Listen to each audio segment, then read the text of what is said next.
Like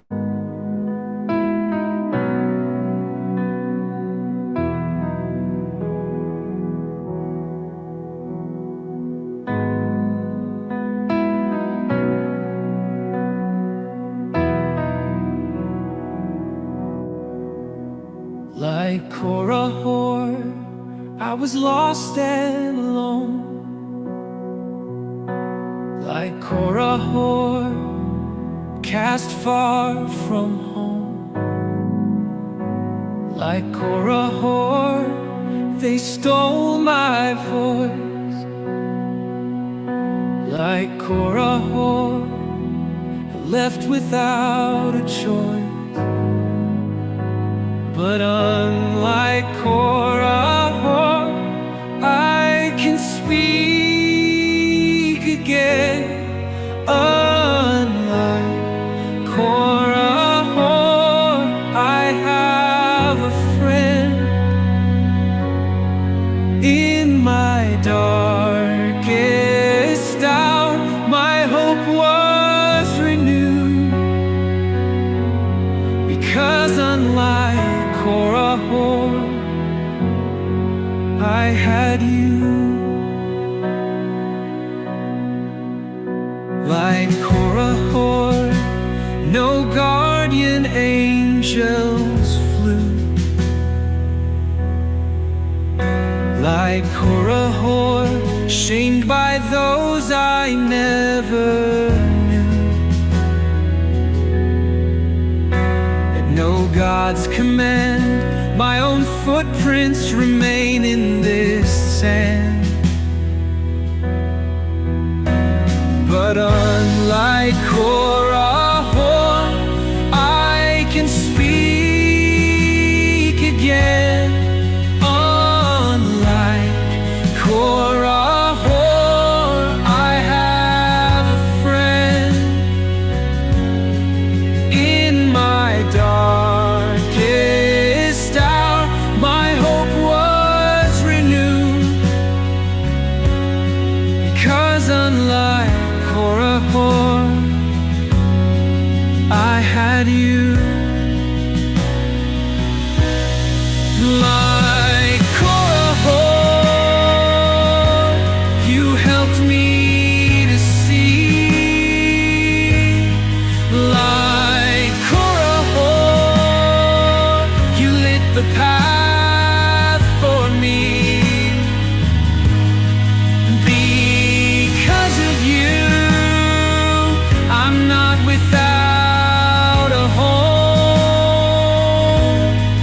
Because of you, I'll never walk alone.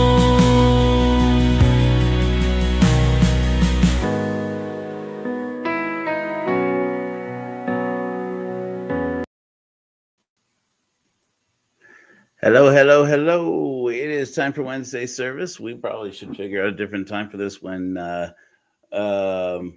Mormon, or what I call it, can't think of anything today. Can't come up with names and words. When RFM and Bill Reel are on. But you know what? We work for the future. That's what we're doing. I'm very fortunate to have Megan Connor from are we saying midlife? Or are we saying, I don't know how we're saying third hour, but she's in the wings here. I hope you guys were enjoying our beautiful hymn. I do love this hymn so much, like Korah. You know, when we started the Church of Korah, and people were a little bit confused, and they're like, "So Korah, that's a joke, right?" And I was like, "No, yeah, I love Korah." You know, we all were brought up. Those of us who were Mormon, we were brought up to hate Korah and to make fun of him. And I always hated that, you know. And Jenny Gage, she said this. She did a video where she was talking about that. She was like, I always hated Korah, and I was always like, see, that's so strange to me. You're like on the other side of this, because I loved Korah. Well, I had compassion for Korah even before I was an atheist. But Korah, you know, I feel like you got a raw deal. So, anyways, we want to thank our guests from Megan's channel. We're going to go ahead and bring her on. we're going to be talking about the blanket drive, which is Rapture 2025. So let's welcome Megan. Hey, how's it going? Great. How are you doing? I'm doing okay. I'm making it work. You know. So yeah, maybe we'll just do a quick recap on what it is that's going on. What do you think about that? Yeah, sounds good. I think it's been a rough week for a lot of us, myself included, for various reasons, right? I think we all kind of have our stuff that we go through, and we have our ups and downs. And the thing that's interesting is, I don't know about you, but I post on my channel probably 2 or 3 times a week at least. And the interesting thing is that out of 7 days to have 3 good days that's a lot. That's a pretty good average for me. So most of the time I'm in a great space, and then every once in a while I get hit with the wave or two, and I just have to work through it. And a lot of times coming on here and talking to my people helps pull me out of it. So I'm grateful for this space. I'm grateful for you, for everything that you do, and I'm grateful to be talking about helping other people, because that helps me too. Yeah, that's been kind of a big part of the discovery for me, is getting out there. I've said before, when I'm up in Salt Lake handing out blankets, I get a lot of "God bless you," and I never correct people. Once upon a time I might have, when I was a toxic atheist. I'm still pretty toxic, but I try to do a lot of, well, I appreciate that, and it's because like the place where it comes from is it is a very generous place. Here you have this person who's in, a lot of them, the worst place they've ever been in their lives, Right. And then the others a return to the worst place of their lives, the most difficult situation of their lives, and they're taking time to be grateful to somebody else who's obviously in a better situation than they are. For sure. And so it's like, wow, but it does make you feel good. I can see why people, there's like a volunteerism addiction, people call it sometimes. I'm sure it's not actually addiction, but I know a lot of people who do that. It's like, oh, I started volunteering because I got depressed. It's like, yeah. And one of the interesting things is, when I was deconstructing my faith, one of the hardest things for me to deconstruct was like my own personal, what I labeled as spiritual experiences, those sort of good euphoric feelings that I would feel. And one of my very first, what I would attribute to be Holy Ghost experiences, I was super disappointed that I didn't feel it when I got confirmed as a member of the church. The laying on of hands, and they say, receive the Holy Ghost. And I was like, okay, it's coming. And then I didn't feel a thing. And I always felt super disappointed about that. But one of the first times that I felt what I thought was the Holy Ghost was when we went to go sing Christmas carols at a nursing home. And I saw these little old ladies and little old men, come tottering out to their door, and as we were walking by, their smiles would just light up. And I just had this incredibly beautiful feeling. And one of my leaders commented to me, Megan, you're absolutely glowing. And I attributed that to the Holy Ghost. But what I found later is that I take a great deal of pleasure in bringing smiles to people's faces, in improving the quality of their life, and in, seeing if I can make their day a little bit brighter. And I think that's why I'm doing what I'm doing now. It's incredibly fulfilling to know that somebody's day is better because of something that I did or said. And I understand that addiction to it, because it can be kind of like it can take over, it can take over your life. But there's still something very meaningful to me about the act of trying to do something to make somebody's day better or improve the quality of their life. If I'm in a position to do so, I feel like if I can, I should. Yeah. It's interesting you say that, because it's like, I feel like church, particularly, I mean, in our case, because we both come from Mormonism, the Mormon church gives us this this bias to thinking, but I think maybe just generally, our perspective growing up in a society where we endow a lot of power, responsibility, and wisdom to leadership, that people in any kind of position to have a platform to speak should be, as close to perfect as possible. And that if you're up there, talking at the pulpit, it's because you've got your shit together, and we all should be more like you, and it's like, wow, we really fucked ourselves with that by creating that, didn't we? It's like, man, now we're gonna have to either undo that or keep it going, and I am not gonna keep that going. Yeah, So, I agree. And I think one of the things that I found the most problematic about not just our, religion of origin, but religion in general, is that it's generally not acceptable to talk about your struggles while you're going through them.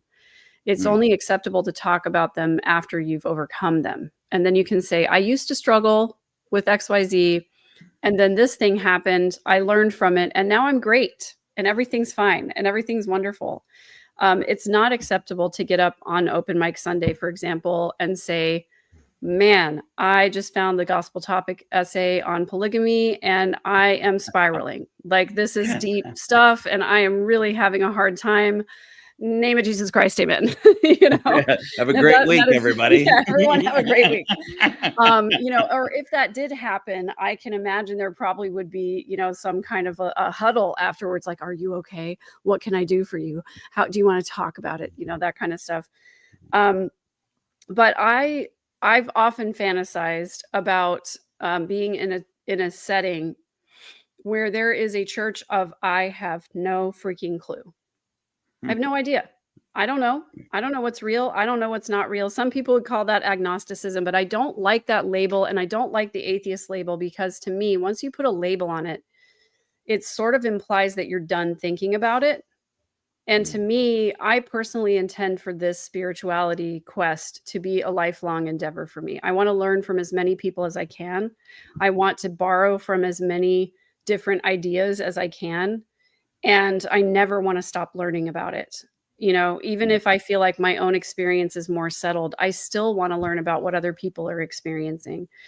And so I would love to have the church of I don't know in my fantasy, where I could get up on a Sunday morning and preach a sermon that says, look, I want to believe that there's some kind of higher power out there that gives a shit about what is happening on this planet. But all evidence points to there's probably not. And I have no idea. And where I am in this space is like, I'm trying to find awe and transcendence and community and spirituality wherever I can find it. And so that's one of the reasons I'm grateful for your space that you've created, because I feel like it's a safe space that is godless, where there's no truth claims necessary. It's community, and it's resonance with ideas that feel common to the human experience. And I like that. Cool. I appreciate that. That means a lot to me, actually. I do like to think that the Church of Korihor is that kind of space, that I created it for that space. I remember when I was first deconstructing, a friend of mine asked me to come to a meeting. A friend of mine who was a very heavy binge drinker, and he asked me to come to an AA meeting, and I was like, "Oh, I don't know, man. I just got out of religion." And he's like, "It's not a religion." I'm like, "Okay, you say so," but I'm like, and he's like, "I'm asking you to do this in support of me." I was like, "Oh, all right, yeah, I'll come." In support of you, 100%. Yes, yeah, right. So I went to it, and that's like the closest thing I think of immediately when I think of that, like a church of I have no fucking clue, because it's like that. I'm like, that's AA, man. It's like, hey, how's it going?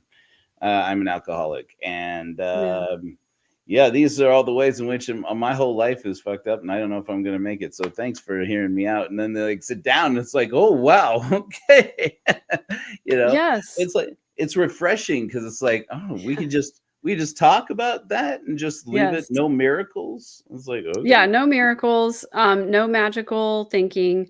Nobody has snatched me out of the jaws of hell.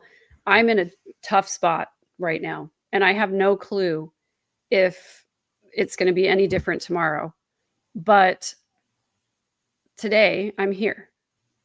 That's the only positive thing I have to say, right? And there's something so beautifully authentic about that and so real about it. I think too many of us were trained to put on a happy face, pretend like everything is beautiful, and then go home and cry ourselves to sleep.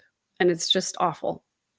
You know, I love more community around the idea that I'm not okay, you're not okay, and that's okay.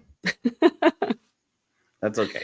It all ends up the same anyways. Yeah, Yeah. I think that that was part of my thinking at the start of this project, because like back in the day when I first wrote the core horror argument, I had like I think I had 3,000, 4,000 friends on Facebook. And Wow. yeah. But I think one of the 1,000 is amazing, and you had 4 right, times that many. right, and I don't have like, and most of these people, like I started dating people, and they would be like, how do I have 5 friends in common with you? And I'm like, oh, I know a lot of people. And they're like, you don't seem like you know a lot of people, like you go out. I'm like, well, I friended a lot of people on Facebook. And it's like, how do you know this person? I don't. How do you know this person? I don't. How do you know this person? I don't. And it's like you just friend everybody. It's like, if you're ex-Mormon or atheist, I've probably friended you on Facebook. But then every time I'd have a bad day and my mental health would spiral, I'd start getting messages from friends, like real friends, who would say, Joe, just wanted to share the screenshot of this group has posted. What's going on with Joe Rollins? I'm really worried about him. And it's like, hey, by the way, they're talking about you. I had this conversation. So they said, what do you know about Joe Rollins? Because I'm really thinking that he's, and I'd start getting one post after another sent to me. And I'm like, okay, I guess I got to make a statement. I'm okay. Sometimes my trauma spills over its bounds. Didn't mean to worry anybody. I'm safe. Don't call. And then like the last time I did that, somebody called the police and I said, okay, well, this has been fun. And I had to just delete my Facebook account. Oh, and wow. So I'm like, I came back into this time. I said, I'm not going to kid myself that I'm not going to spiral and I'm not going to overshare, because these are the 2 things about me I know I'm going to do. And so I just started to prepare people and to prepare myself and say, I can do this better. And also prepare people and say, hey, I am a work in progress, and I'm still, I'm going to be, every once in a while, I've got to lose it. So just be ready for that when it happens. Just kind of, hunker down with me and we'll get through it together. And otherwise, lovingly scram. No offense, but get out. Right. Well, maybe later in the program, when it's appropriate, I can share a little prose that I wrote about the idea that we're not okay, and it's okay that we're not okay. It's something I think about often, because I think toxic positivity is built into religious culture, and I'm not here for it. Same. Not anymore. I'm surprised at how many people I run into. Either I used to do a lot of political debating on TikTok, and how many people who disagree with me politically and or religiously, where if you just use the term toxic positivity, they will just lose their damn minds. They're like, there's no such thing, and blah, blah, blah. People who just say that are depressed, and it's like, okay, first of all, who isn't depressed? But and if you are, good for you. I sincerely hope the very best for you if you're not depressed. What's it like over there on that side? Right. I cannot even fathom. Right. Yeah. But it's true. It's like I hear people who have OCD describe to me what OCD is like. And I'm like, I have no frame of reference for this. You are living an experience I will never understand. Or the same with schizophrenia. It's like, are you serious? That's really what that's like? I have no frame of reference for that. So it's like, mad respect for you. If your depression is OCD, which I think may be more or less the same thing anyway, or related anyways, they say anyways. If your version of what I'm going through is OCD, I can't even imagine. So, you know, much Yeah. respect for you. Keep on your journey. Don't get discouraged, etc. So, I think that's one of the things that really sets us apart from what we were when we were religious and religious communities, is that instead of stifling it, burying it underground, you know, shaming it, I'm just going to go in. Well, let's just go. If we can have this experience to shape it however we want, let's shape it like this. Let's all, you know, just make room for each other to have these moments where we're a work in progress, and it's going to be a little bit vulnerable, and it's going to be a little bit exposed, and let's all just be Yeah. patient and get through it. You know what I mean? Yeah, So, one of the things that I love about this space outside of the MFMC is that inside the MFMC, it was like perfectionism, toxic positivity, and you know, everything's all is well, right? All is well. right. That All's well that and good. toxic idea, all is well. Um, and outside, it's like it's messy. It's messy. There's not a checklist. There's not a linear healing process. We don't have this steady upward trajectory to some ultimate celestial goal. It is incredibly messy, and I think that's beautiful, you know? And I have learned to embrace the messiness of it and give myself grace to not be, oh man, I just had a flashback. I remember cleaning my house. There was some visiting general authority coming into town, and I can't remember who it was or what it was. Maybe it was an emeritus 70. I don't remember. Some higher up, and there was a big fireside on Saturday night, and then, you know, Sunday conference and whatever. And I remember cleaning my house on Saturday, and that religious OCD started to kick in for me. And I was like, okay, I remember the last few times we've had some kind of person visiting, they always tell a story about how they stop by at some random member's house and they say, God told me that I should come and visit you and that you needed to hear something that I had to say. And I was like, oh God, oh God, oh God, oh God. What if it's me? What if they come by my house? Oh my God. Oh, I can't. Okay. So I would hyperactively clean my house to the detriment of everything else that was happening in my life, including my children's needs and my own personal needs and whatever else was happening that day, because I was like, what if that visiting authority decides that I'm the one they need to come and visit? My house has to be spotless, because they've always said in these meetings that they could feel a special spirit in the home, and everything was clean and beautiful, and I don't have any fresh flowers, and there are diapers on the floor, and my dishes aren't done. And I would go through these histrionics, and it was just ridiculous, you know? Yeah. And some of that, I think, is religious OCD, and some of it was just, at the time, my own mental unhealth of thinking that I had to do certain things to be acceptable. And I'm so grateful that that is not anywhere near my thinking space now, you know? Oh, me too. Just with that glimpse you just gave me, I'm grateful that that's not part of your experience. I'm like, dear God, change the station on that experience. That is not what we're watching tonight, man. No, thank you. I'm happy for you. I'm Yeah. glad that your deconstruction has deconstructed the hell out of that, right? Oh, yes. 100%. Yeah. So let me share with you guys a screen here, just so that you know what we're talking about here.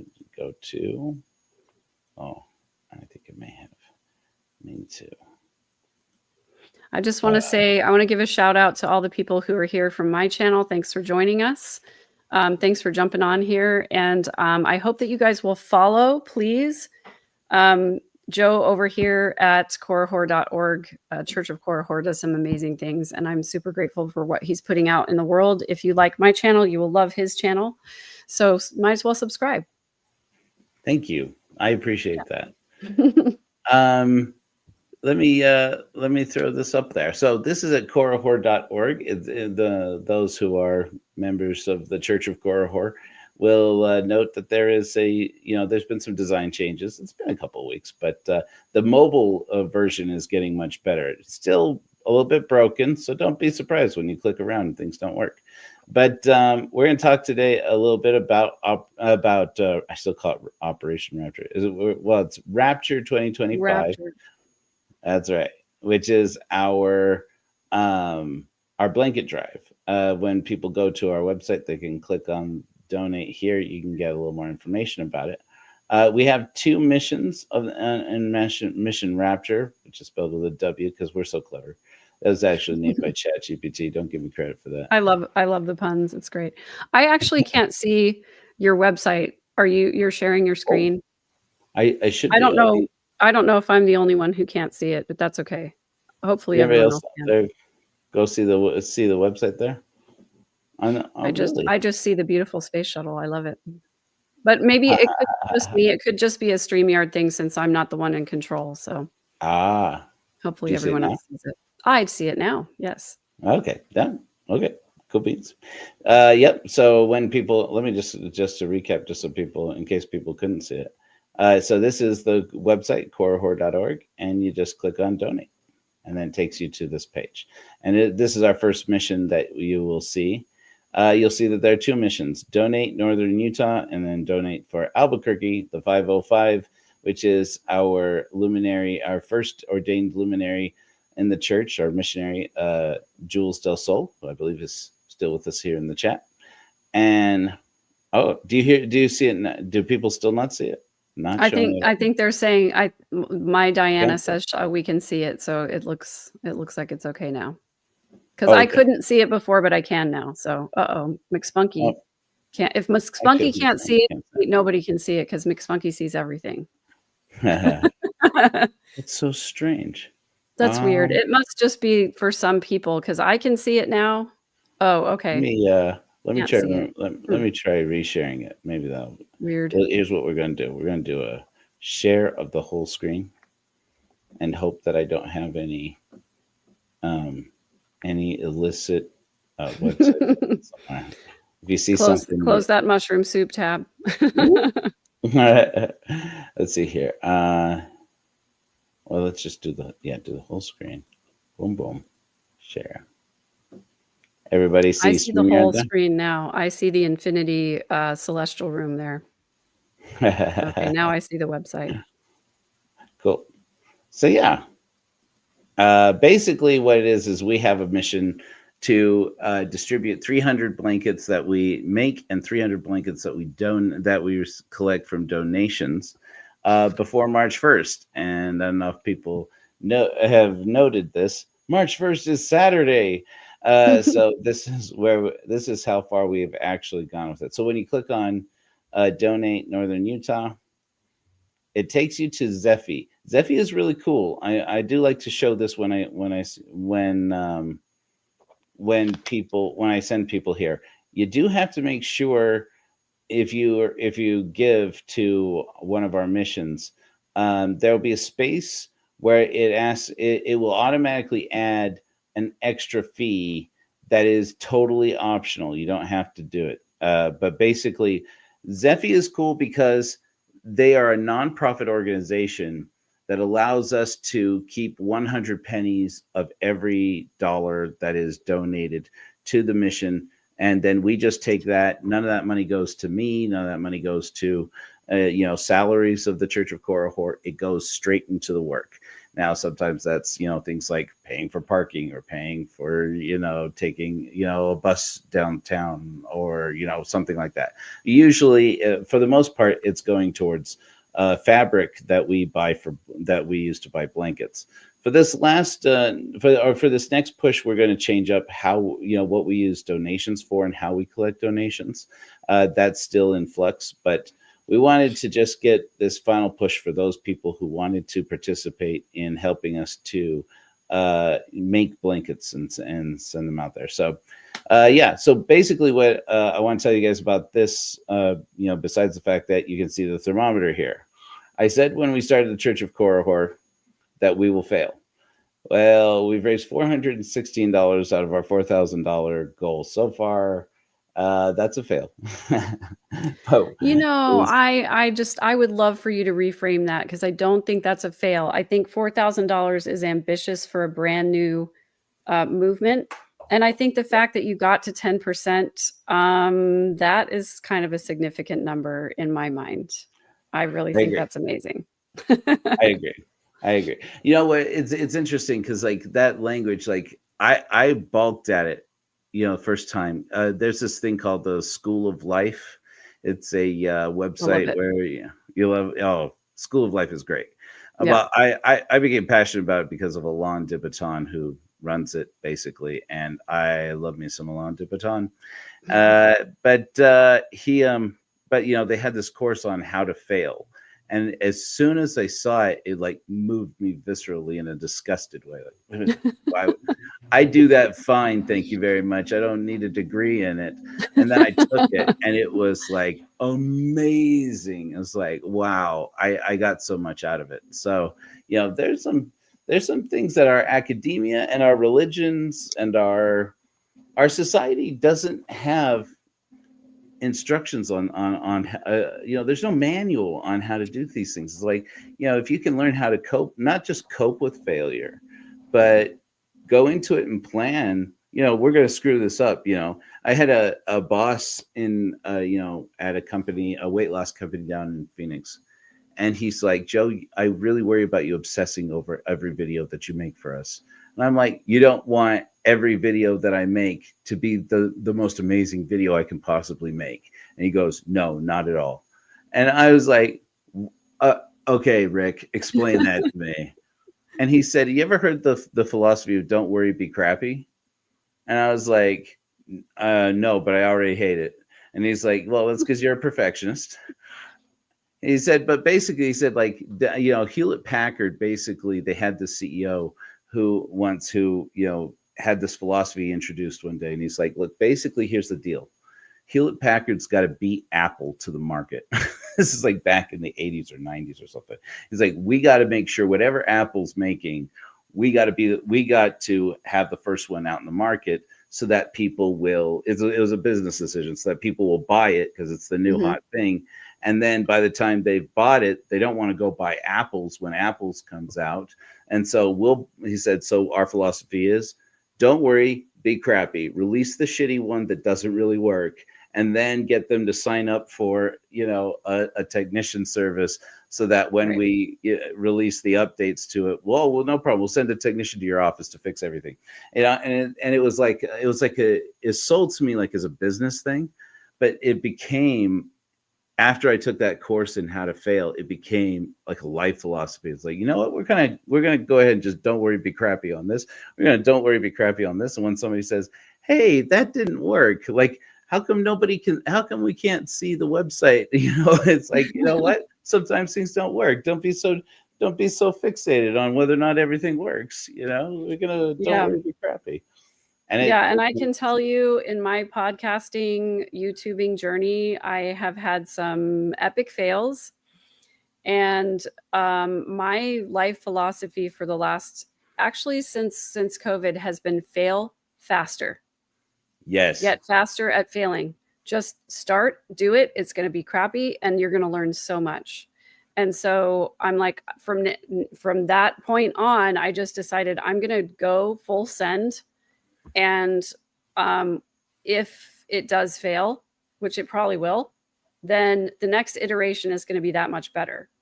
And eventually you're going to find the thing that works. And so I often talk about too, that like, you don't actually fail until you stop. So as long as you're still moving forward, as long as you're still trying, you have not yet failed. Right.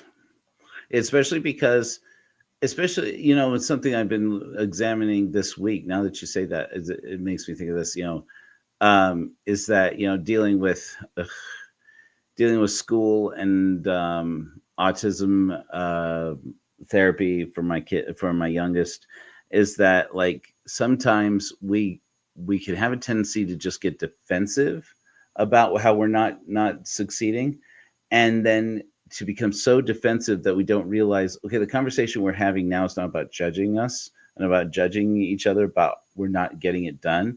It's highlighting opportunities to say, okay, what's the bare minimum we can do to just make the next benchmark on this? So to just keep the progress going. Right. Right. And if we can deprogram in our brains, oh, everything gets asked, hey, are you doing this, are you doing this, are you doing that, doesn't have to be, hey, are you being a shitty parent, or no, you're being shitty teachers, no, you're being shitty therapists. And it's like, okay, wait a minute, that's not what this is. This is, hey, let's put down on the paper where we could be doing better, and then next time we meet, we'll be able to mark whether or not we did it. And it's like, okay, cool. Because otherwise, what's the meeting for, right? So anyways, what I discovered with this is, what I kind of suspected going into this was, it costs money to raise money, number one. And number two, people have a lot of trauma pent up around tithing and donating money. Yeah. And it's like, so my sister really early, I think you met Nikki. I don't know, maybe not. But I think in the group chat, maybe. And that's all. Okay. Yeah. My sister Nikki, she approached me and she's like, hey, I can buy some blankets. And she's like, what if we were to start on Amazon, a place where people can buy blankets and send them to an address? And I'm like, okay, our address at the website of the Church of Korihor is just one of those business addresses. Like, they open your mail and scan it and send it to you. Don't send blankets there. I'm like, the only way we could do that until we're raising enough revenue that we can have a physical location is for people to give out my home address to the whole world. I'm not sure about that. And that's a bad idea. I'm like, I said, but Nikki, here's the thing.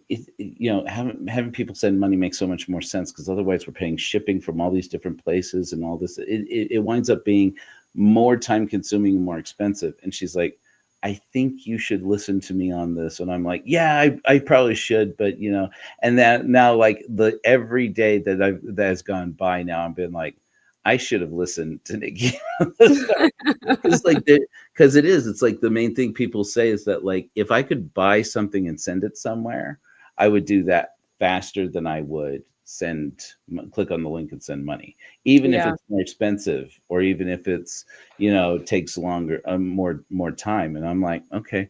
And so that's the thing about Don't Worry, Be Crappy for me, is that I learned from that. The thing I did learn from my boss that I should have learned right away from him was that you don't know what you don't know, and putting it right out there into the work, putting the work right out there on the street where the rubber meets the road, that's where you're going to learn the most important things. That's where you're going to get feedback from people. And so it's like, okay. And I could be, I've been getting better at it. I'm still not great at it, but everything about what we've been doing at the Church of Korihor has been improved by implementing this philosophy. So the thing that I think when we restart, I do think we're going to close up Rapture 2025 on Saturday, as was the goal, so that we can relaunch with a whole new model. And that will be that people can donate and send to an address. I'll get a UPS mailbox address that's here near my house, just to have a place where people can send donations to, and just have people send donated items. Because, like, the other thing about this, I get a lot of people saying, I don't really care to send blankets. If I would donate if it was sending, after we learned that those hot hands, those 18-hour hot hands, the hand warmers, thank you, that those were what people more wanted out there. Then I had a whole bunch of people going, well, why am I donating for blankets if people want hand warmers? I'd rather buy hand warmers and send them to you. And it's like, well, we could get more efficiency out of. I don't want efficiency. I want to buy hand warmers and send them. Like, all right, this solves all those problems in the same go. It's like, let's do it, man. So I say we relaunch with a whole new attitude for something for the rest of the year.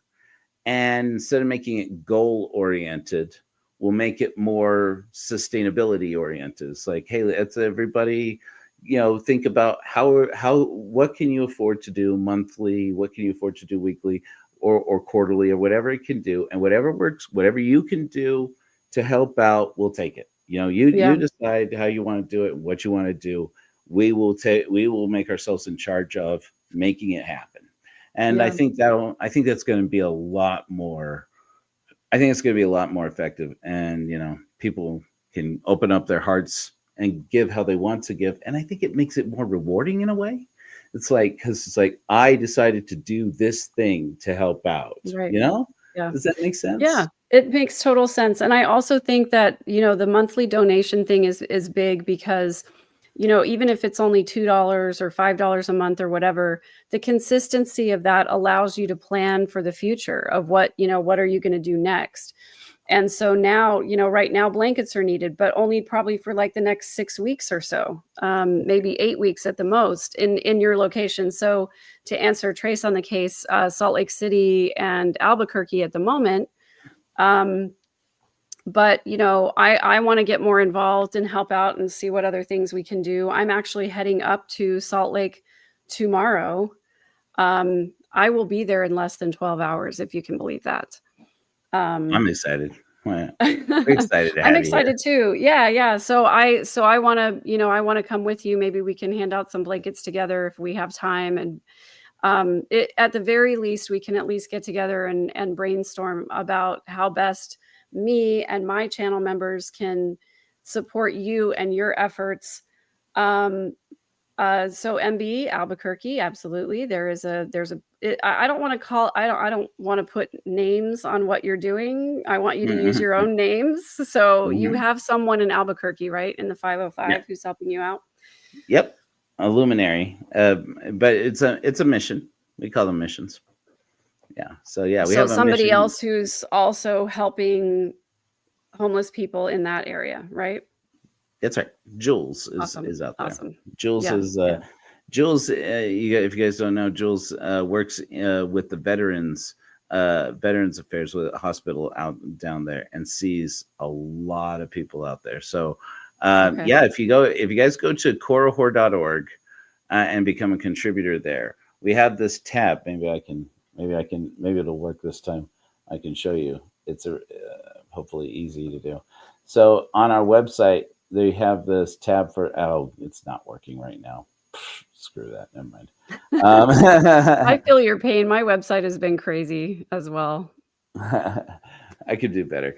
But is there a place where people can maybe email you or send you a message if they want to get involved and help out, just in case the website part isn't working?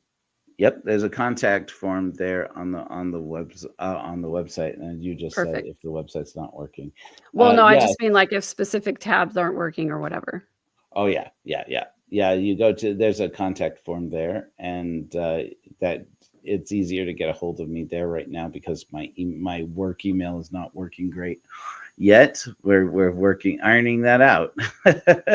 Yeah. So But basically, there's basically a forum there when people sign up in as a contributor with the church, and you can join any of our missions and basically hop in there, just kind of like a Facebook group, and coordinate with people.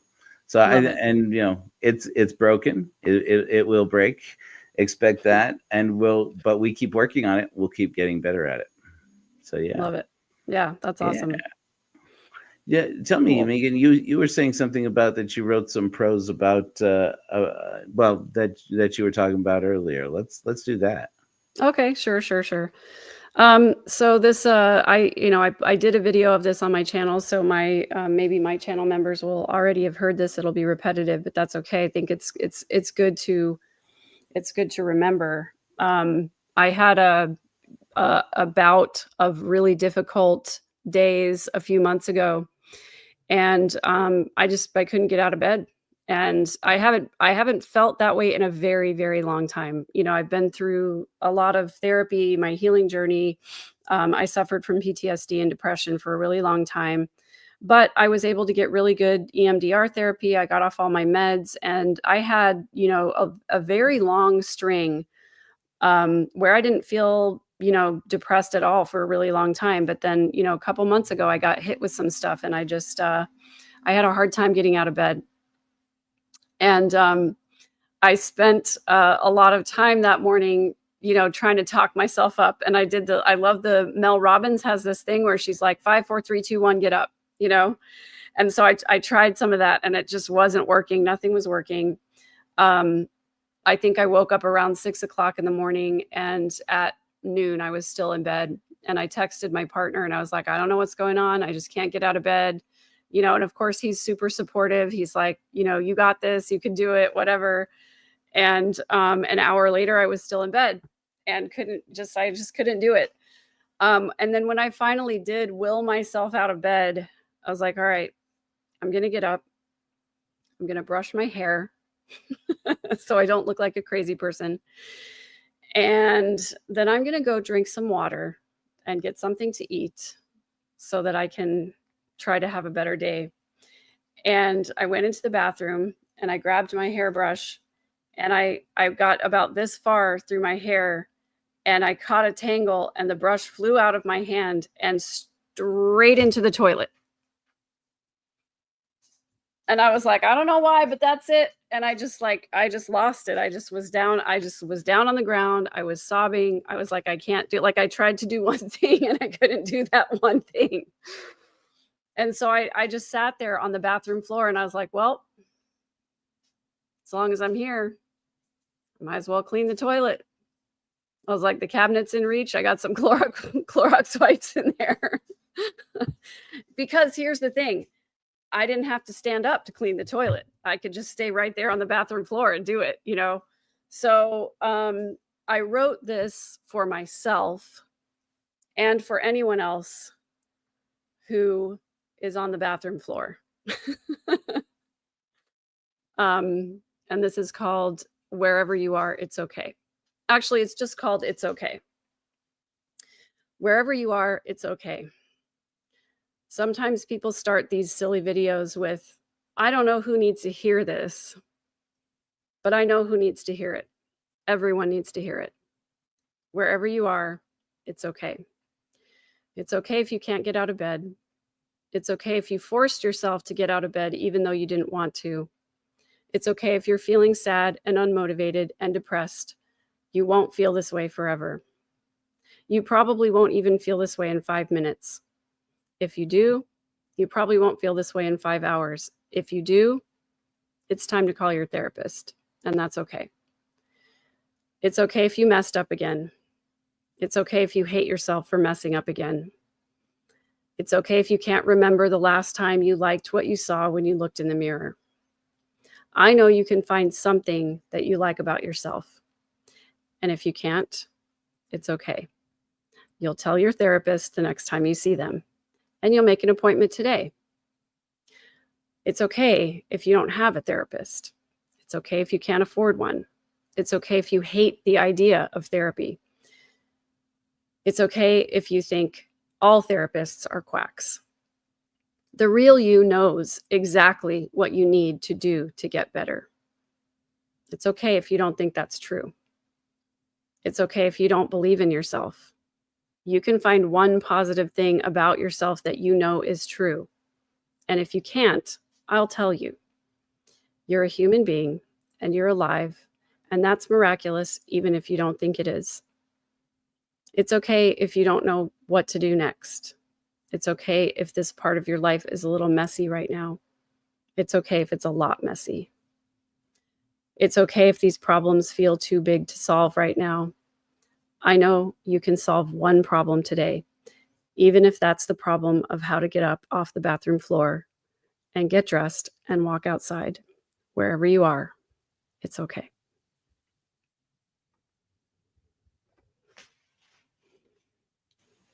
Wow. I needed to hear that. Me too. More importantly, I need to feel it. I love that. I'm super grateful that you're willing to be vulnerable with me on this, Megan. That takes some courage, man.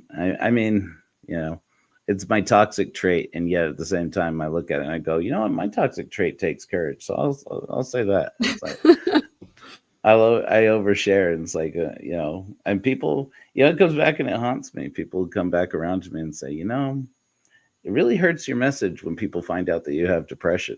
I'd be like, well, sayonara to those people. 'Cause Exactly. You know what I'm I not. call that, Joe? I call that curating your audience. That's right. I like that. Culling the herd. That's Exactly, exactly. If yeah. somebody expects you to show up in this space all the time and to always have a smile on your face and to never experience any doubt or sadness, then they're not the kind of people that are here for your message, you know? And I feel the same way about my channel. I cry all the time on my stupid podcasts, and I know that for some people that's off-putting, but frankly, I don't care.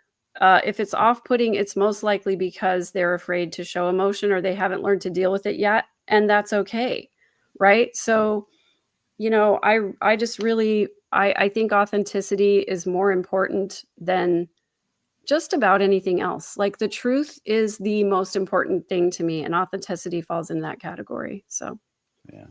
Yeah. I'll tell you, I'll share an experience with you actually. Now that you say that, it makes me think of it. I think I talked about this before. I think it'll linger longer. And then I cried. So just, just be ready because we might lean into that. But a few years ago, like one of my things I do when I'm really spiraling out, is I do research on or I just like listen to people's research, I should say, because there are people real scientists who do real research on depression and ideation.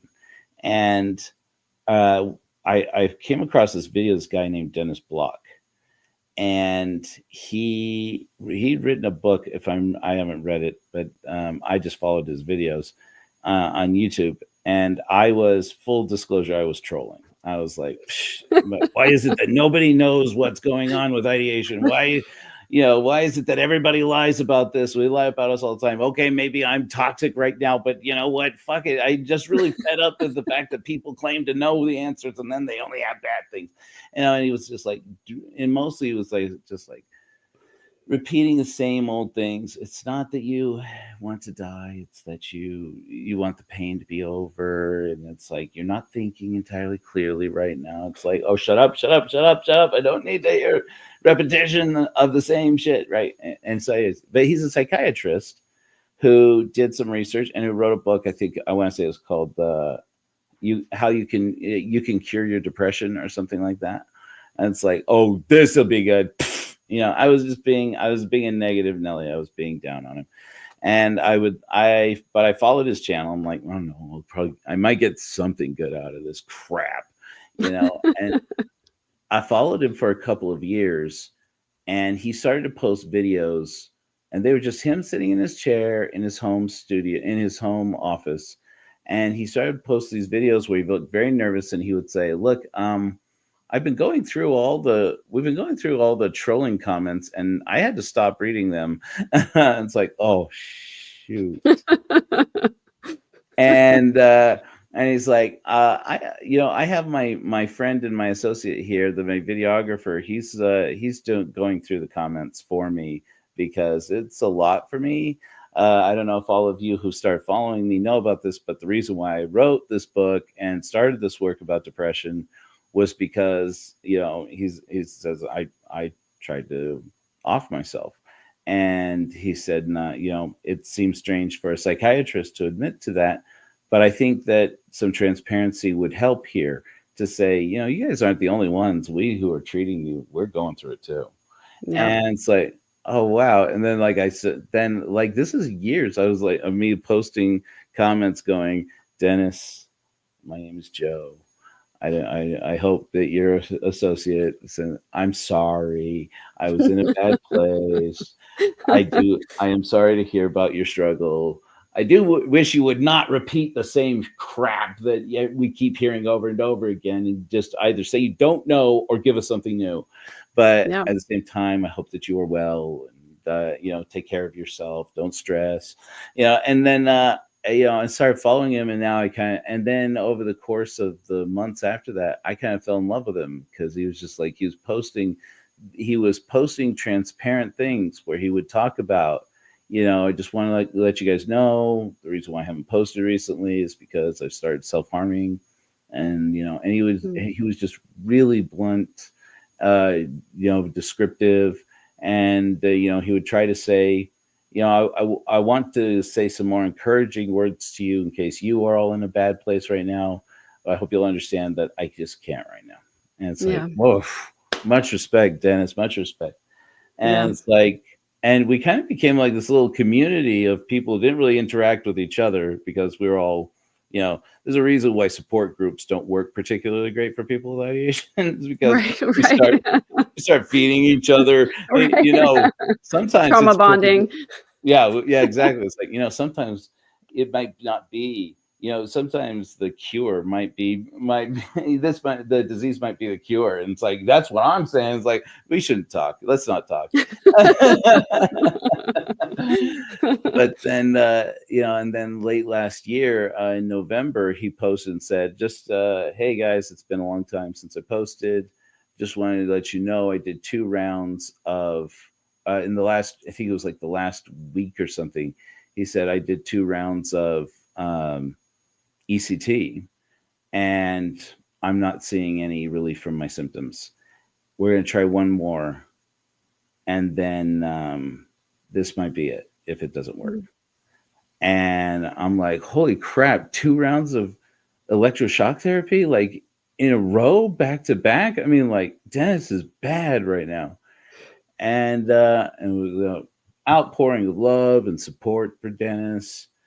And then the next video was his videographer, who posted that Dennis left us this weekend. Mm. I mean, I went on a real journey with this guy. Yeah. And it was like there was this really validating feeling. I'm a little embarrassed to admit with it, because it was like, wow, even Dennis, he fought his whole life. He fought for decades to keep it going. Yeah. And a lot of it was for us, for other people. And, because, and I'm like, I just recalled to me his experience, because he tells the story. One time he said, here's what really happened. He said, I had this therapist who was a young woman who was kind of like I was like her mentor. And I became one of her clients when she graduated and when she started working clinically. And she had a really bad experience. She had, like, I Mm. think, like, in 1 week, like, she lost a parent, and she and her boyfriend left her or something like that. And he's like, and one day when I was finally doing better, and it'd been like a year or two since I had stopped therapy with her, and I was doing group therapy. And he said, my wife pulled me aside and she said, honey, I want you to stop getting dressed. And he's like, okay, I have therapy. And she's like, you're not going to therapy today, Dennis. And he said, all right. And she said, I want you to know that you're, so and so, she took her life last week. And she said, and we just barely found out. And she said, I want you to know that you can talk to me, and that whatever you want to do right now, we will do. But I think therapy is not great for you right now. So, Mm. and it's like, I'm sitting here, after his videographer posted that video, and I thought, my gosh, I feel like I know a little bit like what Dennis was talking about when he says that moment. There's this moment where you just feel almost disconnected from it. Like the grief is so strong. And it's like you go, okay, I feel validated here. I feel seen. Yeah. And at the same time, I feel terribly sad and discouraged. But then at the same, and I can take, and it's like a fork in the road. All of a sudden, it's like, I can go either way with this. I can start negative thinking and spiraling down that direction and do if Dennis can't make it, what hope is there for any of us?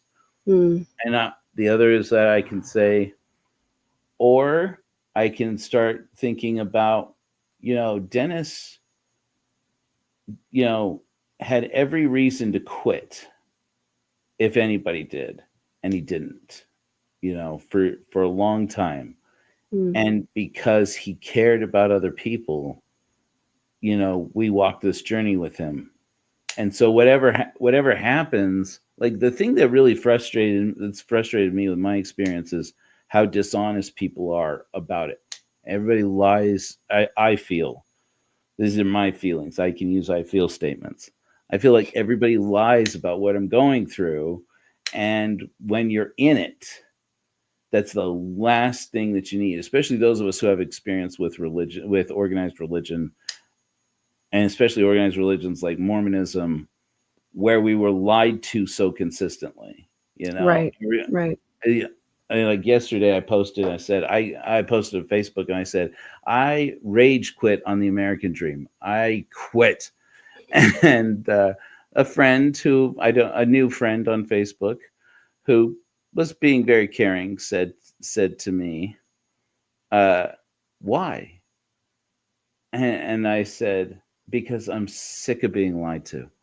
I'm just so sick of being lied to. Yeah. And then I remember thinking, my gosh, that's what I used to say when I quit the church. I'm like, this has been 20 years.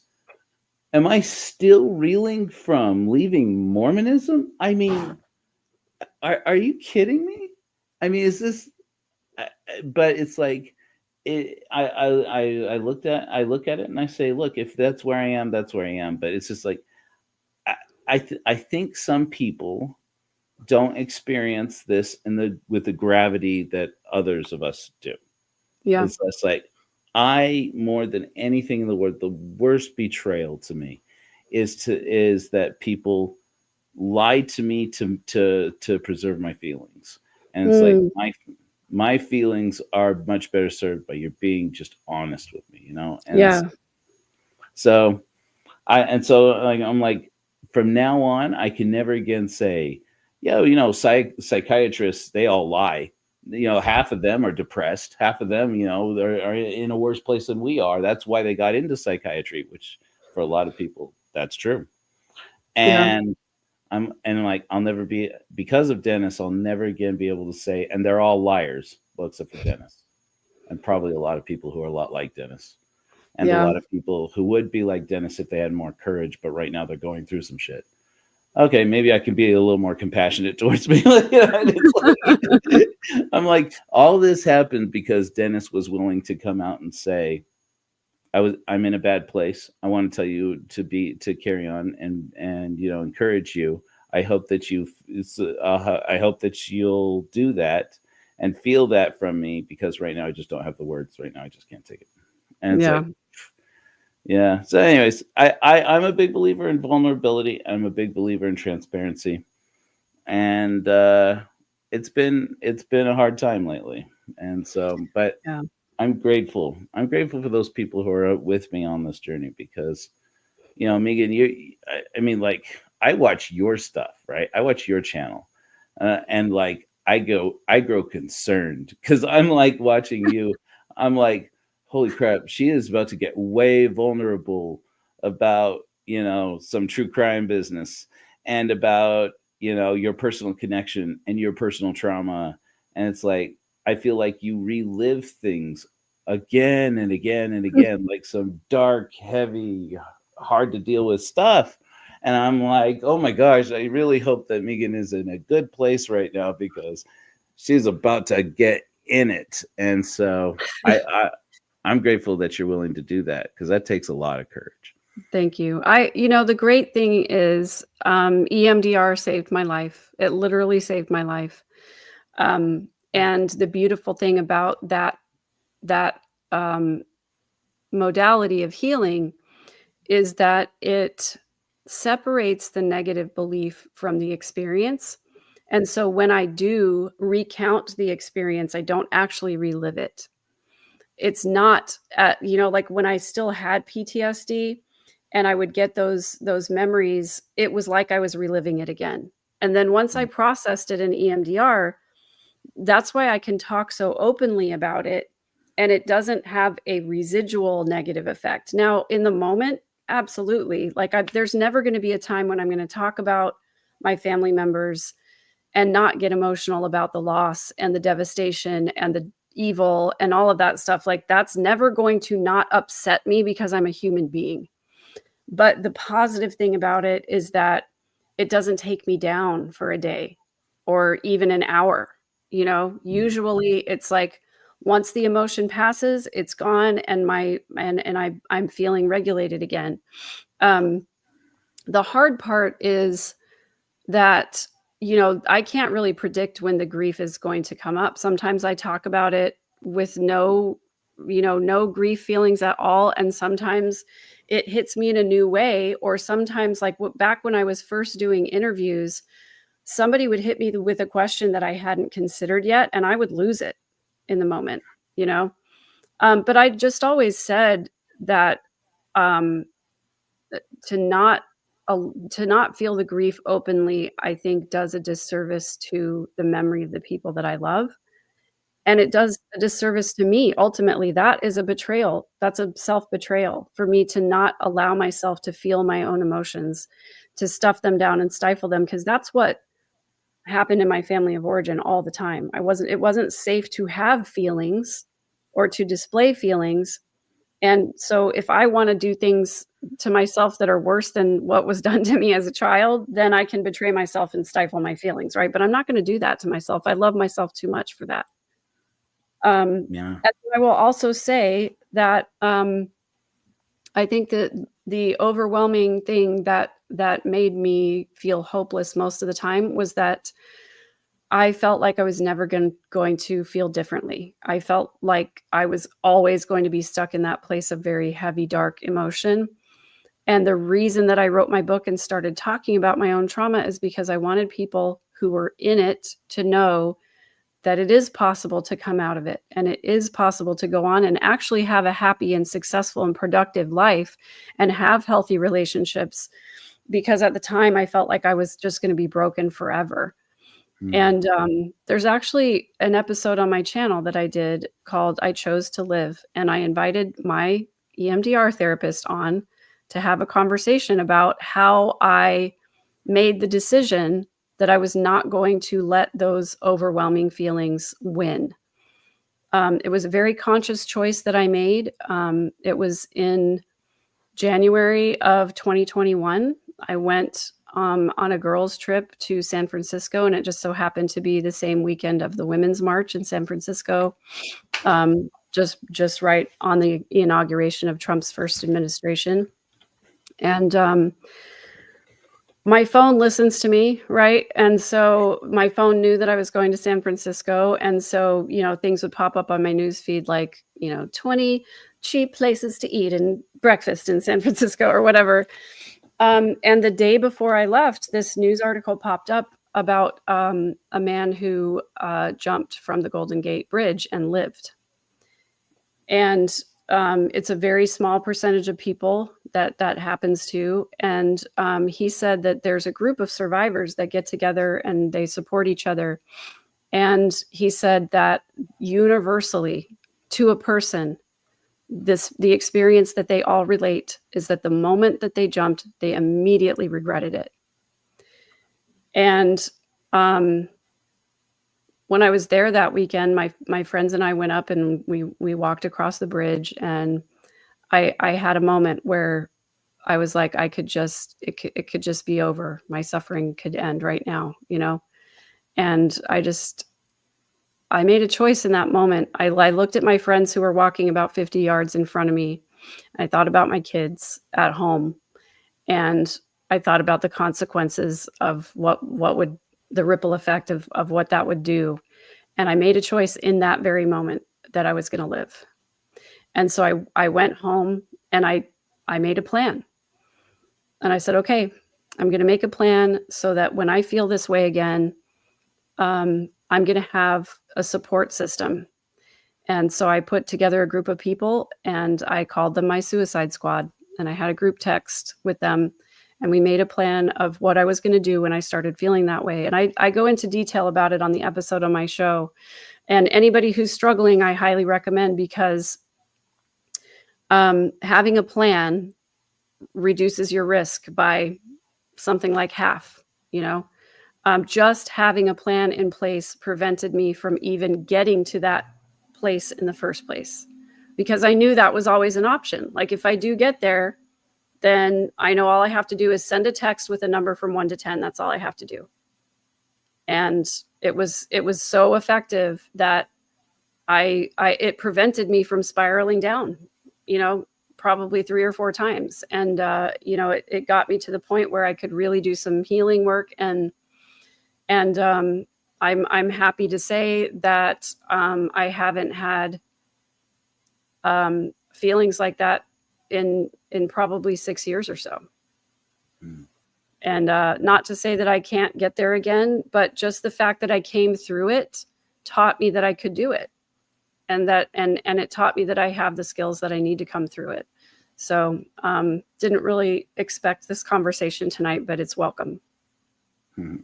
Well, you know, what's amazing about that, Megan, is that because you have been able to heal from that trauma and be vulnerable with it, you've done a magical thing for me, that you're holding space for me. And I know that's why people come to you and are joining in with your work and being a part of your work, because now you can hold space for them in a way that I don't know that somebody who hasn't been through it couldn't. I tell people all the time, you know, it's like, here's the thing. People who haven't been through this, who haven't been down this path with like I have, if you got exposed to it, it might break you. Because I get a lot of people who tell me, like, I've never heard anything like the trauma that you're talking about, never experienced anything like that. And I'm like, really? Okay, well, now I'm concerned. Are you okay? Expose you to something you're not ready for. You know, but it's like, you know, I've been doing a lot of research, like I love stories about painters, and that's why I started writing this book last year, my second book that I've written ever, and it's called All My Prophets Paint. And one of the people I've been doing research into, but I'll tell you, I have done so much crying in the last year about Vincent van Gogh. It's like, oh, Vincent. It's like over and over, oh, Vincent. Oh, Vincent. And it's like, but it's like, I love these stories about him, including the ones that go dark, you know, like his time in the asylum, where he painted the Starry Night and the story of the Starry Night. I'm like, you know, I started doing research. It's like, I thought I understood all of his, I thought I understood Vincent. And then I started doing more research into it and reading his letters with Theo. And it's like, oh my gosh, I am really finally getting this. I'm really getting the download right now of Vincent's experience. But the one that I wasn't looking for was Frida Kahlo. Frida Kahlo had such a hard life. And God she bless had that unibrowed woman. Right? And it's like, if you see her self-portraits, I think she did something like 55 self-portraits or something like that. And it's like, okay, you see this journey that she's on, and she's documenting it, you know. But I didn't know that she had polio as a child. And, you know, she had, if you've known, you know, a lot of people probably don't even know this, you know, these days, because, you know, vaccines put an end to it so early in the experience. But those of us who have known somebody who suffered with polio, you know, usually one of the effects is you got one leg that's much smaller than the other. And she had that, and she walked with a limp, and it was really difficult for her as a young person, her self-image. You know, you see Frida, like photographs of her, that unibrow is not nearly as noticeable as she painted it in the paintings. Yeah. But that's the thing, is that her portraits, her self portraits, were not a reflection of what she looked like physically. They were a reflection of her as she was inside her inner world. And anyways, that she when she was 18, she got into a bus accident that nearly killed her. and she was in traction, learn and had to and rehab, trying to learn how to walk again. And her doctors told her parents that, like, we're really concerned that she's getting depressed, and they're like, because if she gives up the fight to live right now, she's going, her healing, it will affect her physical healing too, and we'll lose her. And so that's when her parents said, Frida, you got to talk, you got to do something here. We got to come up with some kind of a plan. And she said, but at that time she was planning to become a doctor because her doctors had saved her from polio. And she wanted to become a doctor. And she said, I have to give up my dream. I have to give up my whole future. I'll never be able to do it. I'll never be able to practice medicine. And that's when her mother said, you know what, maybe we should try something creative to get some of these feelings out, more than just talking. And that's when they built a whole custom easel for her over her bed, so that she could learn how to paint from her bed without having to get up. And she started painting, taught herself how to paint in bed. And I mean, it's just like this woman and her remarkable story, right? From that point on, everything about her life was so unconventional. Like, she married Diego Rivera, most famous muralist at the time. And basically, from the time they were married, they had an open marriage, basically. And I'm like, okay, go, guys. You're doing it. You're doing the progressive thing. Cool. And then he, and it became, she would have lovers, men and women, and he would have lovers, and and it was all very fun and free spirited and everything. And then she goes off to America on a tour, not as Diego Rivera's wife, but as Frida, as an artist, and gets real appreciation in America, and then goes over to Europe. And it's like she's a showstopper. And she comes home and finds out that Diego, almost to kind of stick it in her eye, has been carrying on an affair with her younger sister. And she's like, wait a minute, that's not what this is about. That was just to hurt me. That one was just to hurt me. And she divorced him right there and then. She left him. Yeah. And then eventually takes him back. It's like, you see this woman go through this whole journey. Anyway, but what I wasn't prepared for, I learned that there's this drawing of her. I don't know if you've seen it. But it shows an outline of her dress. And it was found, somebody said, I think they said it's like in a drawer somewhere, but it's signed by her. And it looks like her sketches. And you see the outline of her dress, and then her body underneath, her naked body underneath. But it's not naked because it has her medical corset on. No one's talking to you, Siri. She always says. It's not about you. Everything's about you, Siri. Anyways, and then it had, this was after her leg got amputated. And she had, her leg had butterflies over it, the leg that got amputated. And she had this medical corset and the spinal column, the reinforced column that made it so that she could stand up and walk. Mm-hmm. And you just see this broken body that she hid all of her life. It's like Frida would paint that unibrow on. She would paint her makeup a little exaggerated. She would paint her face a little bit exaggerated from what it was. But there was this one drawing that was, this is what you're not going to see. Is how she was in pain all the time. Yeah. And it's like, I'm like, how am I looking at this right now? And how am I experiencing this woman's trauma and not falling apart? And that's when I realized I have to give myself a little bit of credit here, and that learning in that healing from my trauma, I have learned to hold space for other people's trauma. Yes. And that's a side of me that is a virtue that I think I have a tendency inside my head to go, this is my most embarrassing, my most difficult, my worst characteristic, my worst trait. And I'm sitting here I was able because of that drawing to be able to look at it and go, it's also part of the best thing about me is that I can take it. Let's have the trauma out because I can handle it. Yeah. And it's like I'm sure there are limits, but I'm kind of out here pushing them. It's like Yeah. let's have the limits. Let's go. We're gonna get all the way Yeah. there. Yeah. I think one of the reasons that I wrote my book too was I started researching statistics about survivors of child SA, and they're not good. I don't know if you've looked at them, but they're not good. The rates of addiction and unaliving and all the other things that survivors go through.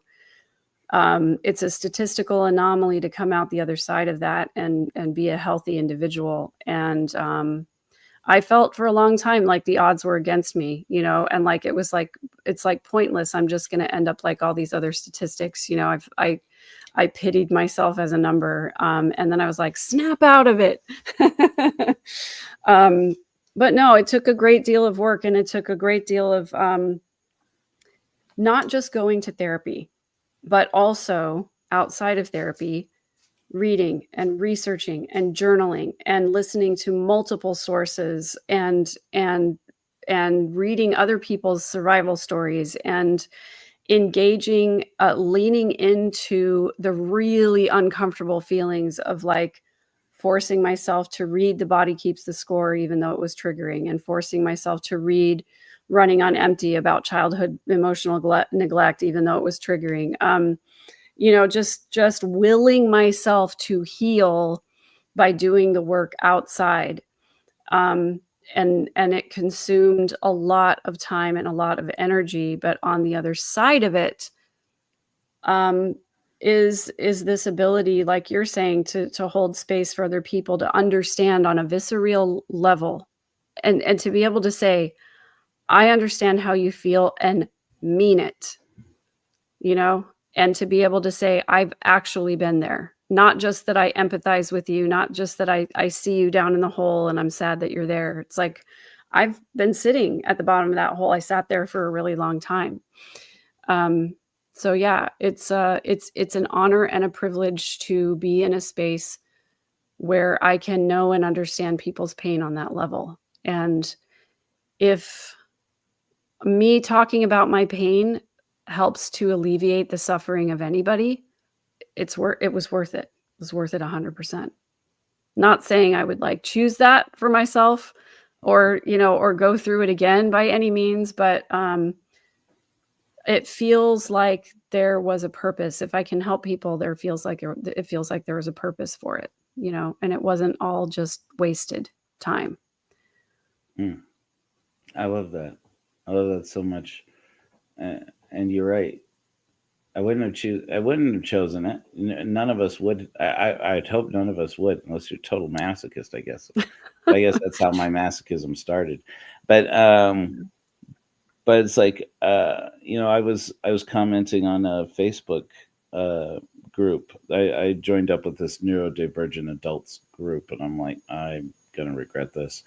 And but so many things that I talk about in my Godless sermons started coming up in like every post. So I'm like, boy, am I like autistic or what? Like I've got like I'm preaching Godless sermons about the experience of being autistic, which is, it's relevant to everybody, I feel like. But I did this one a few weeks ago about we can heal toxic masculinity. And I talked about how there's a cottage industry right now, not just in Mormonism, but the Mormons have been in it for a minute. For it, I'm a poet and I didn't even know it. That in this anti-porn, services and this addiction thing, which is where Visions of Glory came from. It came out of that, and Do I have to go into that? Speaking of your trauma, right?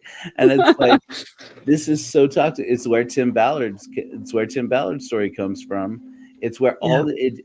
all these people, the trauma of surrounding people being shamed for totally normal behavior that, yes, has toxic aspects to it that need to be addressed and dealt with, but mislabeling it as addiction causes so much harm. And then it becomes, like I said, it's a cottage industry, and they're making shit tons of money off of it. And Yep. now I get ads for it all the time because I'm in the age category for it, and male according to YouTube. And they can't even say the word anymore because it gets the ads pulled down. So they go, I've been addicted to P word and blah blah blah P word. I'm like, addicted to penis? Just be with it, man. Just let it happen. Let your Mormon ass be addicted to penis. No, of course it's not. Yeah. But it's like it's been startling to me to I did some research into it, and because I did, in my documentary that never got released, I did this interview with this woman who did the research that proved that you can't be addicted to smut, to the erotica. And I had contacted her when Utah passed that law, and I got into a debate on the radio with the state legislature who passed the law, having it declared a public health hazard. Mhm. And I sent it to her, and I'm like, I'd really love to have an interview with you for my documentary. And she was amazing. She's like, I will make time for you. She's like, what the hell is it with those people? And I said, those people? Like, who are those people? And she's like, Mormons. What do they have against me? And I'm like, oh boy, can we talk about this? And we did. And these people started digging into her personal life. Somebody hacked into her Google account, started rifling through her pictures from her vacation. She's like, I found pictures that somebody was downloading pictures of me in a bikini from when I was on vacation. And it's like, I'm like, of course, the anti people are all about finding out the blonde researcher, has pictures in her bathing suit from her vacation. Of course, it downloaded. Of course, I mean, it's like you could write a screenplay where you predicted all of this, Yeah. and they play it out like a trope. And so, anyways, but she's like, I've had so many threats, and I've had so many. She's like, I go to conferences and speak at conferences and things, and every time it's a Mormon, and that gets up and accuses me of being a pedo, accusing me of grooming, accuses me of this, working for the devil, working with the government, always working with the Democrats, whatever, and it's like, she's like, and it's exhausting. It's exhausting. And she said, but here's the thing that's most exhausting. And she goes, this is off the record. And I'm like, sure, okay. And I've only been talking about it since last year, because what she told me then, and I kept secret for a decade. Now the other party involved, she did it to protect this researcher, a Mormon researcher, and who has now published his results online, and said, listen, he finally said, I've kept quiet about this for a decade. I'm just going to come out and say it. This woman and her research, and the research they did at UCLA, this place at UCLA, not in this, it's not the university itself, but at the university. He's like, that wasn't their research in California. It was my research in Idaho. And all of these men, I went in to do this research to prove that porn addiction was real and that could be treated. And I got all of these men who were Mormons, who volunteered, Mormon students who said that they were addicted, and got them in, collected all their data. And it was their data that proved that it wasn't real, and that people are weaponizing it. And basically he says, but people are weaponizing it to come up with yet another way that they can profit from selling you that you are a dirty, rotten sinner for completely Yeah. normal behavior. And and he's like, and it was me. And he's like, and all that research that showed it, the brains that proved it, he's like, I couldn't publish that data. I couldn't do anything with it. So I gave it to her and said, take this and do what you can with it, and just don't quote me on it. Just say you got this data, and that you can, that the peers or whatever can look at this data, and just give them the data. And he's like, but he said, I've been terrified to tell anybody that was my data, because I was so afraid of the repercussions inside the church. Because as far as I know, he's still Mormon. And so I'm just like, I'm looking at this, and I'm like, you can't tell me that a shame-based culture doesn't exist, and that it's not hurting people.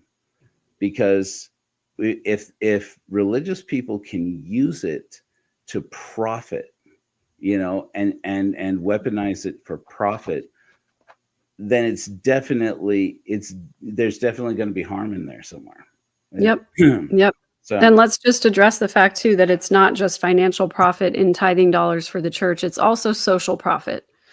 There are members who use the hierarchical structure of the church, the shame-based culture, to elevate themselves socially and to get their narcissistic supply, if you'll forgive the term, by feeling like they're better than the sinners, than the other people. And don't get me started on the addiction recovery program, because I have very, very strong feelings about that. There's a whole section in my book about it. Religion has absolutely no business involving itself in the mental health field whatsoever. And there's no way in hell that the lay people of the Mormon Church should be facilitating addiction recovery groups at all, ever. And when you start with the assumption that a thing is an addiction, and you start telling people that they're addicts, there is good science that proves that the trauma of being labeled an addict is worse than actually being addicted to something. It's worse for your brain. Yeah, absolutely. So it's just, and I have some personal beef with the addiction recovery program, and let's just say, like, it was, it wasn't a personal experience for me, but it just added a layer of trauma to some of my family members that didn't need to be there.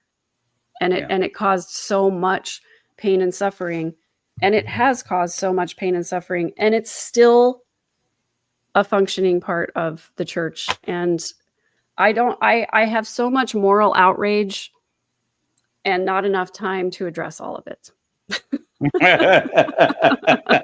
Suffice it to say that when Lori's case is finally over in Arizona, I have a list already.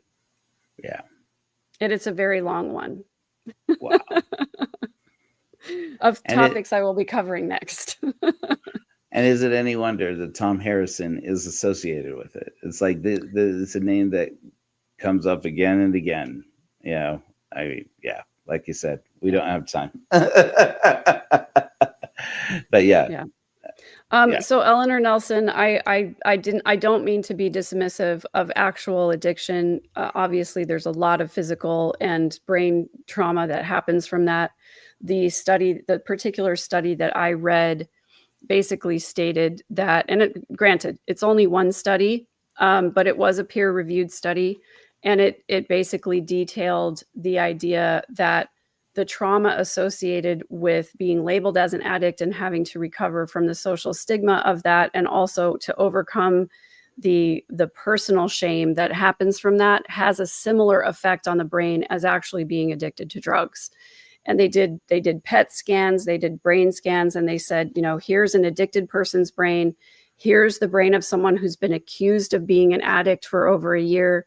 And it was shockingly similar. So I don't mean to dismiss, obviously the trauma, the physical trauma and the brain trauma that happens when you've been through addiction, but just to say that the emotional and psychological harm that is done to people has a similar effect on the brain as actually being addicted. And that doesn't just go for people who are accused of being addicted. It also goes for people who have PTSD and for people who've been through severe psychological trauma of any kind. So it's a wonder that I have 2 brain cells to rub together at this point. But you know, I'm going to take it for for what I can. I'm going to use those brain cells for as long as I can. No, I'm grateful for whichever at least 2 brain cells are knocking around together with you, because I've benefited from your wisdom. I've been telling people about our episode from a couple weeks ago, where you did that, meditation with us for when we were talking about overview. I've been telling people, I'm like, I'm gonna keep referring people to watch that episode and just queue up to that part, because it's like I did healing right there on camera, and it's been really good for me since then. So yeah, I actually forgot about that for a minute. Thank you for reminding me, because now I can go back and listen to it myself, and then I don't have to think my way through my own meditation. that'd be great, right? Yeah. After that, I recorded in my own voice, so we didn't use Carl because it just feels wrong using the actual recording. But that all comes from my Godless sermon. What was it, number 8, which is overview. Can overview heal the world? And we used Carl Sagan's Pale Blue Dot, which is where you and I really started connecting on another level. We've known each other for a while, but that's when our mutual love for Carl Sagan's Pale Blue Dot. Yeah. And I recorded it, and I haven't quite posted. I still want to work on it a little bit. I haven't posted it to the website yet, but basically it's going to become a ritual of the sacrament of the Church of Korihor, that we do overview, where we do these guided meditations, we do compassion meditations. And because I just feel like, I'm like, even if this is just for me, I need it so badly, and I just don't see how it could possibly be that there aren't all these other people who need it. I think that I got into it because Sam Harris said in his book Waking Up that there's all this research that shows that compassionate meditation can actually activate parts of the brain in people with autism that are seen to be underutilized in brain scans. And I went, wait, what? It's like, I'm sure I've heard this before, and toxic as I am, it took Sam Harris saying it for me to go, are you serious? Are you serious right now? And I started looking into it. And sure enough, loving kindness meditation, which is a kind of Buddhist meditation that, renamed when they made it more sciencey, but it's the same stuff. And I'm like, wait a minute. So this is a religious ceremony. It's a religious meditation that the Buddhists have been using for hundreds and hundreds of years, if not thousands of years. And we're only, no scientist discovered it. They just discovered that the Buddhists had discovered it. And I'm like, right. So we all supposed to just become Buddhists now? And I'm like, maybe there's something there. We can take it and make our own, And so there's something to be said for some secular Buddhism, and I personally appreciate some secular humanism. But also I will say that, when you go into YouTube Studio, it can give you suggestions for, hey, here's what you should make next. And I swear, for the first 6 months that I was doing my podcast, guided meditation was in there almost every time. People are hungry for that kind of, just healing work, that where they can just turn on a guided meditation and not have to, it takes a lot of emotional energy to pull yourself into a meditation that's going to really be beneficial to you in that way. I'm speaking from experience. It took me a really long time to come up with that meditation. And so there's something really powerful to be said for just being able to turn on someone else's meditation and go with it. And even if it's not the perfect thing for you, at least it stimulates some ideas of what it is that you might benefit from. And that's what I've appreciated about it too. I love that. Yeah. By the way, since we were talking about paintings, I want to mention to my channel members, in case you don't know, that the crow behind Joe is up for auction, apparently. I mean, I don't know if you've had an offer on it yet, but if you have, I'd like the opportunity to counter at least. Yeah, I closed the auction after a week, but that was like back in early January. But I am planning to launch one of the things that we are planning to do this year is to launch a website featuring artists, so that we have this category of missions. We haven't launched any yet, but we call them missions of patronage. Uh, One of the things I think will really help us in our mission to make the world a better place and to transform painful lives into lives worth living is to make it so that artists can live from their art.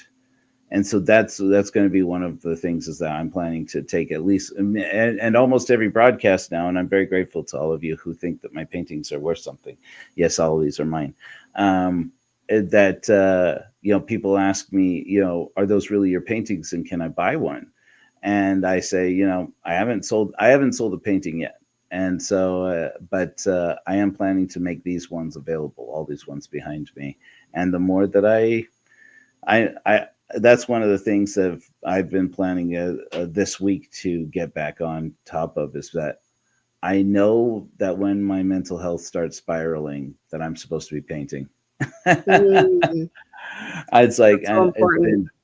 it's been 2 months since I put paint on canvas, and I've been wondering how long it's going to be before I start to lose it. So I'm like, okay, I gotta start going. I even bought new paints so I could get going on it again. So yes, I love it. that's true that the paintings are going to be available. No place to do it right now. Have you ever thought about doing some painting tutorials for beginners? Yeah. In fact, one of the things that we've been talking about in the last week, and we've got even one of our new contributors here in Utah County has been saying, well, you can come over to, use my place. She lives down in Payson. So I said, well, we're going to have to find some godless people down in Payson if we're going to go down there. But to do what we're calling paint luck, which is just like a sudden idea that we came up with. I've told you about this before. Yeah. It's like, potlucks are one of the best things. Were one of the best kinds of activities, I think, when we were Mormons. At least it was for me. It's like, this is fun. People make a nice dish, bring it out here, share it with each other, and just have a good time and cut loose, have a good time. I said, what if we were to take that idea? And one of the other great ideas I've ever heard is this paint is like these like sip and paint, Yes. meetings. Those are so fun. People really love them, and you get a little memento you can take home. And I'm like, this is great, because painting for me has been one of the most therapeutic things I think I've ever done. And so, and I'm still an amateur. I've only been at this over a little over a year doing this. And, but I do it more for my mental health than anything. So yeah, I love Yeah, it. I do the same. I'm not good at it. I'd like to learn how to be better at it, but for me, it is somewhat cathartic. It's something to do with my hands, and I feel the same way about, my music stuff. It's been known to be a marker of my mental health of how much music stuff I'm engaging in, so that's a good reminder for me. Yeah, but you're a professional at that. Yeah, I don't know if people know about that, but Megan is an opera singer. She's a very talented Former, singer. recovering. Recover. I can only imagine. I can only imagine. That's got to be a hectic world. I have some stories that I'll share at some point, someday, but yeah, it was a you know, I don't know. I mean, I don't think I started out wanting to be a performer. I think I just always wanted to be a mom and a teacher, but I think some of that was also, my upbringing and the idea that, like, that was my only value. That was the only acceptable path. So I did sing professionally for a number of years, and I taught voice and choir and piano for a long time as well. Um, but I had to give it up. It's kind of a long story. but I do miss it. I miss it because I think opera is one of those rare places in the world where there's this amazing overlap of the best orchestral music that exists, Mm. and the best singing that exists, and the best costumes that exist, and the best set designs that exist, and it's like visual and auditory overload of all of my favorite things in one place. And, yeah, it's just, it's a weird world, and it's, I don't know. I miss some things about it, but I'm glad that I am where I am. Yeah, I can only imagine. Yeah. Well, I'll tell you what, I've kept you for almost 2 hours now, Megan. Did you have anything else you wanted to say before we wrap up here? I don't know, it feels like 5 minutes to me. I know it No, really went fast. I mainly just wanted to get together tonight to talk about Rapture 2025. There's still some days left in it. I would love if my people would go to korahor.org and donate to the Rapture. I'm planning to donate some to the Rapture when we're together. We can maybe figure out the best way for me to contribute. I loved our discussion the other day about figuring out like what is the most beneficial thing to give, whether it's ponchos or whatever. So I really just, I don't know. It's kind of like when the conversation that we started out having was that like if I'm in a position where I can improve somebody's quality of life, I want to do that, and I want to help other people to have the ability to do that too. And I've told you this before. I had this fantasy about, you know, handing out blankets and food to the homeless people that were getting stepped over by the Mormons on their way to conference, and I just feel like um, it's just really sad to me that there are so many people suffering right in the heart of Mormonism, and that it seems like very little's being done about it, and it just, I don't know. There's something about being able to have a safe space to go to, that I can't imagine also going through emotional struggles and not having a place that feels safe to go to every night, you know? So there's something about that that pulls on my heart, and I just want to do what I can. So I love that. And I echo that. The work will continue. Rapture 2025.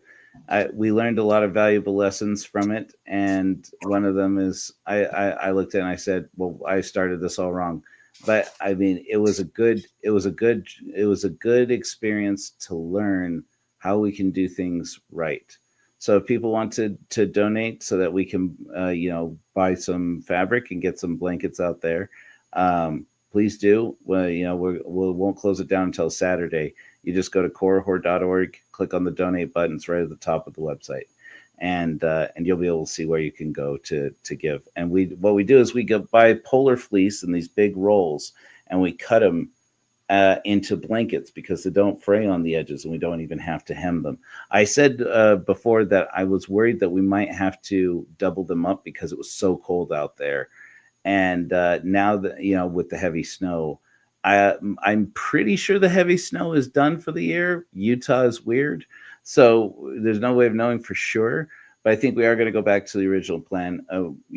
I wish I had the last of my blankets in here. I've already started handing them out to warming centers. But basically, what we do is we take these pieces of fabric that are that are really warm for what they are. I mean, we get a lot of requests out there. Don't you have anything thicker? Don't you have quilts and things like that? But if it's a big blanket, they take it because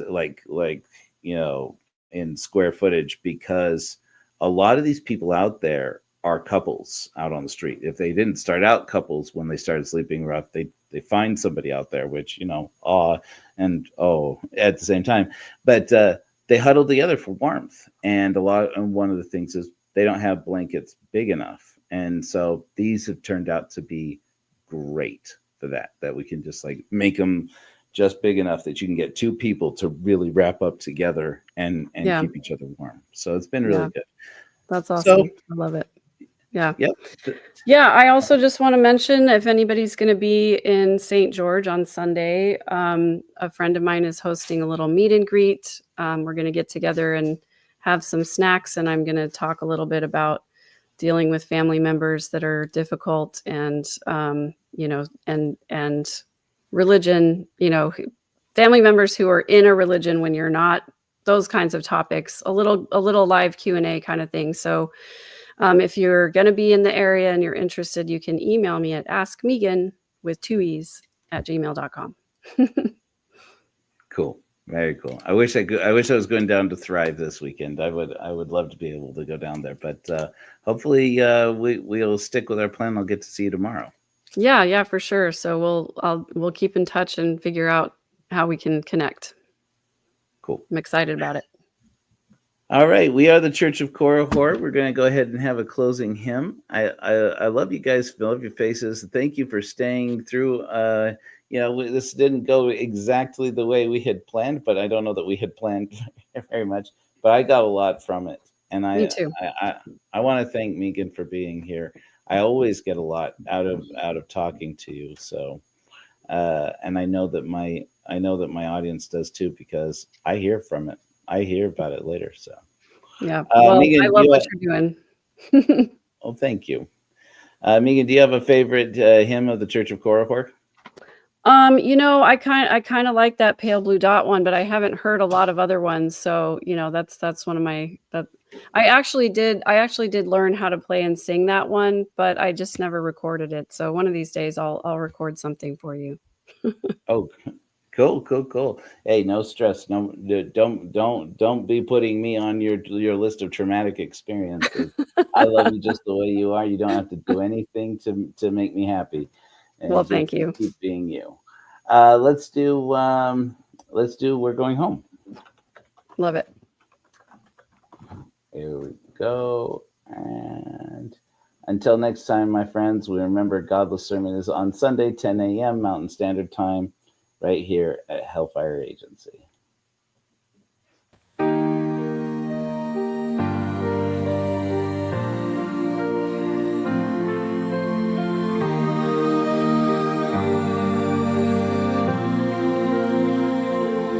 Guide me by morning light, keeping home in my sight.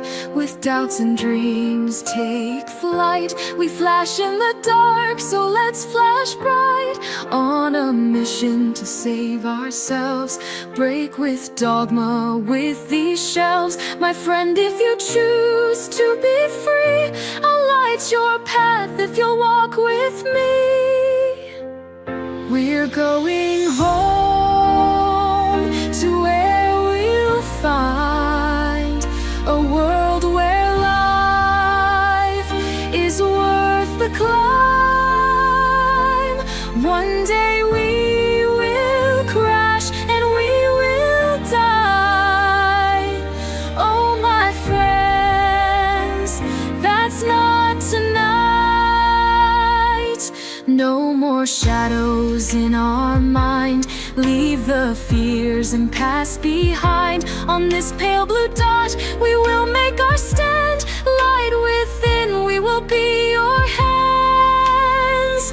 We're going home to where we'll find a world where life is worth the climb. One day we will crash and we will die. Oh, my friends, that's not tonight. By math and science, our path is clear. Strangers once, our re-entry nears. Sighting land, we'll quit this sea. I'm going home, who will come with me?